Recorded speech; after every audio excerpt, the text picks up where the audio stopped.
राहत्या घरासमोर दिव्यांग बांधवांसोबत दिवाळी साजरी केली आणि यावेळेला आपल्या भाषणात नवनीत राणा यांनी बच्चू कडूंवरती जोरदार टीका केली आहे। तसंच नवनीत राणा यांनी ठाकरे गटाचे प्रमुख उद्धव ठाकरे आणि मनसे प्रमुख राज ठाकरे यांच्यावर सुद्धा निशाणा साधलाय। बरेचसे दोन भाऊ आहे या महाराष्ट्रामध्ये जे स्वार्थासाठी जेव्हा बाळासाहेब ठाकरेजींचं निधन झालं ते शांत झाले, त्यावेळी त्यांना हे वाटलं नाही की आमच्या वडिलांचे विचार होते म्हणून आम्ही दोघे भाऊनी एकत्रित आलं पाहिजे। तेव्हा तोंड ना पाहणारे आज सत्याची एवढी लालच लागली त्यांना की एकमेकाचे गळे लागत आहे।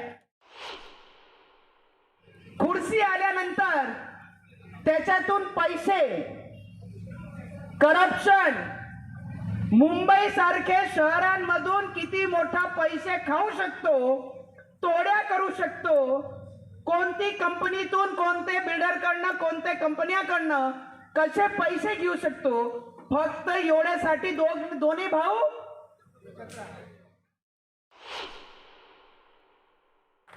काही लोक बरेचसे नौटंकी नाटक करतात।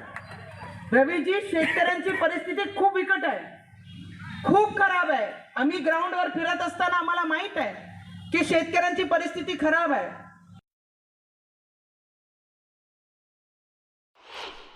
दादा, तुम्ही सुद्धा 4 टर्म आमदार होते,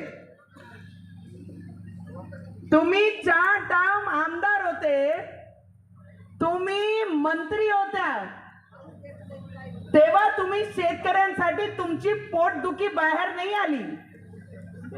आता आमदारकी गेल्यानंतर शेतकरी आठवते, हँडिकॅप लोक आठवते,